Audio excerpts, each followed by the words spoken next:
Pimple is a common condition that plagues the skin. Hard pimples are hard to the touch, under the skin, and often associated with cystic acne. If you have a hard pimple, watch how to get rid of it. Try green tea. Green tea has a lot of properties to help treat acne.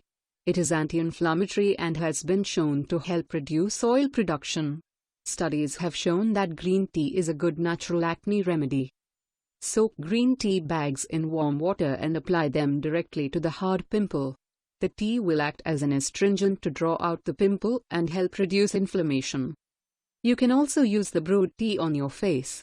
Put some on a cotton ball to treat the hard pimple. Use tea tree oil. Tea tree oil is one of the most popular ways to remove hard pimples.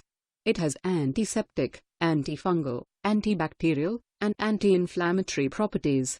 You can apply tea tree oil directly onto the hard pimples, or you can dilute it in a non-comedogenic oil, such as mineral oil, argan oil, or olive oil.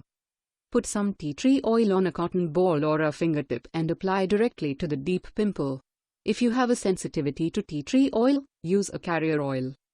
Tea tree oil has been shown to be just as helpful as benzoyl peroxide in treating acne. Be careful not to get any tea tree oil near your eyes. Always test for sensitivity to essential oils. Put a single drop of the oil on your wrist and wait for 10 to 15 minutes. If there is no irritation, you should be able to use the oil.